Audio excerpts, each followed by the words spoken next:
हमें गुस्सा क्यों आता है? गुस्सा आए भी तो उसके साथ डील कैसे करें? एंगर के बारे में बुद्धिज़्म क्या कहता है? गुस्सा होना भी क्या सही है या गलत है? इन सभी सवालों के जवाब जानेंगे बुद्ध की टीचिंग से। भगवान बुद्ध को हम सही तरह से तभी मानेंगे जब उनकी शिक्षा को हम जानेंगे। बुद्ध की शिक्षा को हम सभी तक पहुंचा सके, यही इस चैनल का उद्देश्य है। तो आप सब्सक्राइब बटन क्लिक करना मत भूलिएगा। तो चलिए चलते हैं। सभी मानसिक अवस्था की तरह गुस्सा यानी कि क्रोध भी एक मानसिक अवस्था ही है और यह मन द्वारा ही उत्पन्न होता है। हानिकारक भावनात्मक अवस्थाएं जो मन को घेर लेती है काले बादलों की तरह, जो हमें अहितकर कार्यों की ओर ले जाता है और हमारे दुखों का कारण बनता है। हमें ये याद रखना चाहिए कि ये गुस्सा हम खुद पैदा करते हैं, कोई भी इसे हमारे लिए नहीं बनाता है। एक पल के लिए गुस्से को हम प्यास समझते हैं। इसकी सबसे बाहरी परत क्रोध है, आगे निराशा है और कष्ट है। दूसरी परत के नीचे यानी कि सेकंड लेयर के नीचे आपको चोट लगेगी। चोट के बाद एक एक्सेप्टेशन है। एक्सेप्टेशन को दूर करें और आप सेंस ऑफ एंटाइटलमेंट की खोज करेंगे, यानी कि पात्रता की खोज करेंगे। पात्रता के ठीक बाद लगाव यानी कि अटैचमेंट है और हम इससे आगे बढ़े तो अज्ञानता यानी कि इग्नोरेंस को पाएंगे। यह प्याज गलत सोच की खाद में पली बड़ी है और सेल्फ सेंटरनेस यानी कि आत्म केंद्रितता से भरा हुआ है और अहंकार यानी कि ईगो की मिट्टी में उगता है। जब तक कि इस प्याज की एक परत भी मौजूद है, यह कमरे को तेज गंध के साथ महसूस करने और आपको रुलाने के लिए भी काफ़ी है। आप इसको चॉप, स्लाइस या डाइस भी कर सकते हैं, पर स्मेल फिर भी जैसे कि तैसी ही रहेगी। या तो इस प्याज को प्यार में पकाया जाए या क्षमा और धैर्य में, और यह खाने में और भी स्वादिष्ट हो जाता है, या एक साथ इन सब से छुटकारा मिल जाता है।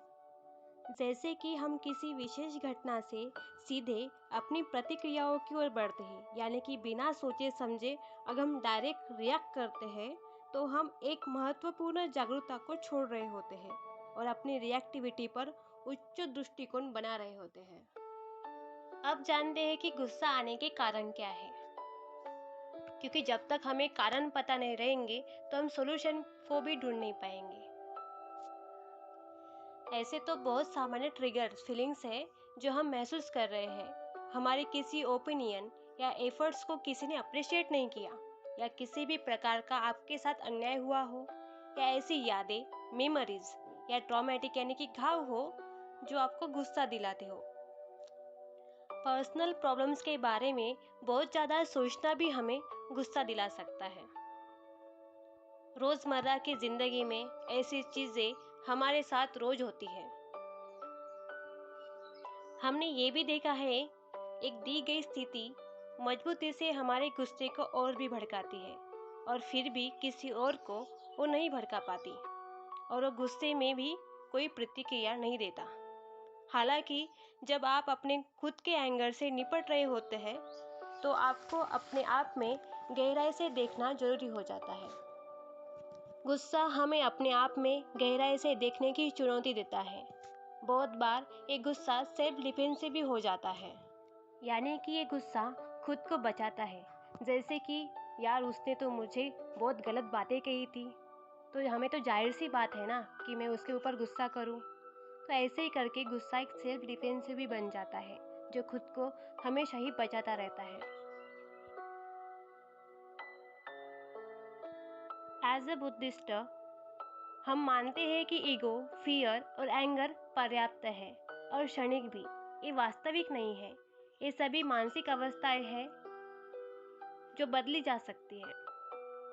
बौद्ध धर्म सिखाता है कि क्रोध कभी भी उचित नहीं है। हमारा अभ्यास उन सभी प्राणियों के प्रति प्रेमपूर्ण दया पैदा करना है जो स्वार्थी लगाव से मुक्त है। इन सभी में वह कोवर्कर भी है जिन्होंने क्रेडिट लिया है आपके आइडियाज़ का, और यहाँ तक कि कोई करीबी या भरोसेमंद जिन्होंने आपको धोखा भी दिया हो। इसी कारण हम जब क्रोधित हो जाते हैं तो हमें इस बात का ज़्यादा ध्यान रखना चाहिए कि हमें दूसरों को चोट पहुंचने के लिए अपने क्रोध पर काम न करें, क्रोध पर ना रुके और ना ही इसे रहने या बढ़ने की जगह दें। क्रोध हमारे लिए अप्रिय है और हमारा सर्वोत्तम उपाय है कि हम इसे सरेंडर यानी कि समर्पित कर दें। गुस्सा बहुत क्षणिक होता है, लेकिन ये बहुत हानिकारक भी हो सकता है। जैसे कि हम जानते ही हैं कि थोड़े से गुस्से के कारण किसी की जान भी जा सकती है। गुस्सा इतना खतरनाक भी हो सकता है। गुस्से में हम अपनी समझ को खो देते हैं। तो चलिए जानते हैं इस क्रोध को यानी कि गुस्से को हम कैसे जाने दे सकते हैं, यानी कि कैसे सरेंडर कर सकते हैं। आप अपने गुस्से को कम करना चाहते हैं, यानी कि आपको पता है कि आपको गुस्सा आता भी है और आपने इस गुस्से को स्वीकार भी किया है। तो आइए जानते हैं क्रोध यानी कि गुस्से को हम कैसे जाने दें, इसको सरेंडर या समर्पित कैसे करें। आपने अपने गुस्से को स्वीकार भी किया है। क्रोध के उत्पन्न होने का कारण क्या है, यह समझने के लिए आपने खुद की जांच भी की है, और फिर भी आप गुस्से में हैं, तो अब आगे क्या? यह सवाल तो अब भी है। यदि आपके पास मेडिटेशन का अभ्यास है तो इसे काम में लाने का यही समय है। क्रोध की गर्मी और तनाव के साथ शांत बैठे, दूसरों के ब्लेम और खुद के ब्लेम के आंतरिक बकबक को शांत करें। क्रोध को एक्सेप्ट करें और उसमें पूरी तरह से एंटर करें। अपने क्रोध को धैर्य और करुणा के साथ स्वीकार करें, सभी के लिए और खुद के लिए भी। सभी मानसिक अवस्थाओं की तरह क्रोध भी अस्थायी होता है और अंततः अपने आप ही गायब हो जाता है। क्रोध को एक्सेप्ट करने में फेल हो जाना कई बार गुस्से को और भी ज़्यादा बढ़ावा देता है, तो इसे एक्सेप्ट करना सीखें। क्रोध को मत खिलाओ। जब हमारी भावनाएं हम पर चिल्ला रही होती है, तब भी चुप रहने के लिए काम करना कठिन है। क्रोध हमें तेज ऊर्जा से भर देता है और हम कुछ करना चाहते हैं। पॉप मनोविज्ञान हमें बताता है कि हम अपनी मुट्ठी को तकिए में दबा लें या अपने गुस्से को दूर करने के लिए दीवारों पर चिल्लाएं, लेकिन जब आप अपना गुस्सा व्यक्त करते हैं यानी कि एक्सप्रेस करते हैं, तो आपको लगता है कि आप अपने सिस्टम से गुस्सा निकाल रहे हो। लेकिन यह सच नहीं है।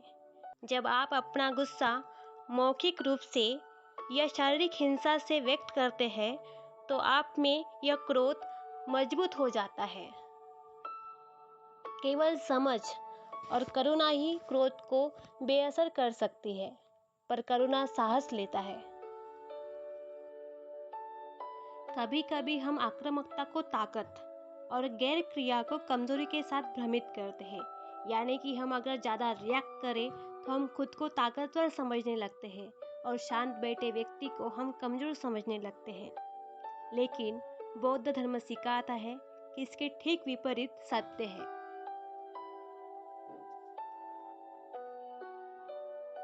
क्रोध के आवेग के आगे झुकना, क्रोध को हमें जकड़ लेना और हमें झंझोड़ कर रख देना एक कमजोरी है। दूसरी ओर उस भय और स्वार्थ को स्वीकार करने के लिए शक्ति की आवश्यकता होती है, जिसमें आमतौर पर हमारा क्रोध रूटेड होता है। क्रोध की ज्वाला में भी ध्यान करने के लिए अनुशासन की आवश्यकता होती है। बुद्ध ने कहा, क्रोध को आक्रोश से जीतो, बुराई को अच्छाई से जीतो, झूठ को सच्चाई से जीतो। हम गुस्सा करते रहेंगे और यह ऊपर आने वाला है। यह हमारे जीवन में पहले भी आया था और यह फिर से भी आएगा। यह अभ्यास अधिक जागरूक बनने के बारे में है, इस बात से अवगत होना कि हम कैसे फंस रहे हैं। देखभाल और काम के साथ हम अनस्टक होने के तरीके ढूंढते हैं। हम फिर भी फंसने वाले हैं, इसलिए ही इसे प्रैक्टिस कहा जाता है। यानी कि ऐसा नहीं होगा कि हमने आज सुना और कल से ही बातें होना चालू हो। इसलिए जब आप खुद को परेशान या क्रोधित पाते हैं तो उस क्षण को अपने अभ्यास के भाग के रूप में उपयोग करें। क्रोध के बीज को नोटिस करने और उखाड़ फेंकने और वास्तविक करुणा के दिल में जागने के अवसर के रूप में उपयोग करें। गुस्सा आए तो क्या करें, जानते हैं बुद्ध की कहानी से। गुस्सा करने वाला व्यक्ति जहर खुद तो पीता ही है, लेकिन मरने की आशा किसी और से करता है। महात्मा बुद्ध की ये सभी बातें एक सनकी व्यक्ति सुन रहा था। उसको बुद्ध के विचार बिल्कुल अच्छे नहीं लगे।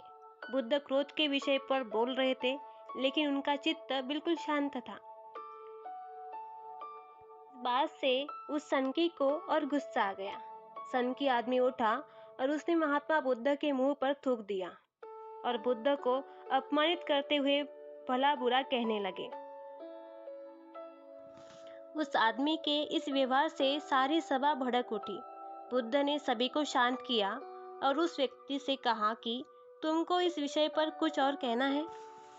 वह व्यक्ति वहां से चला गया।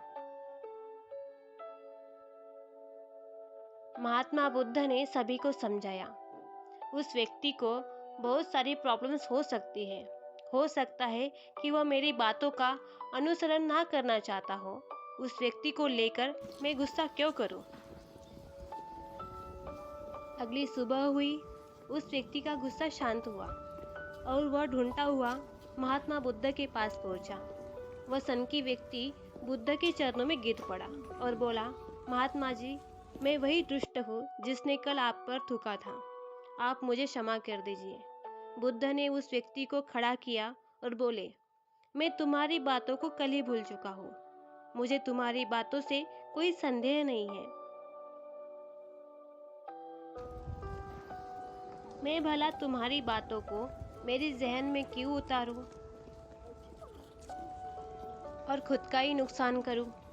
किसी बात को लेकर बैठने से हमारे जीवन और भविष्य दोनों की गति रुक जाती है। इसलिए इन व्यर्थ की बातों का मेरे यहाँ कोई स्थान नहीं है। इस प्रकार उस सनकी को महात्मा बुद्ध ने पाठ पढ़ाया।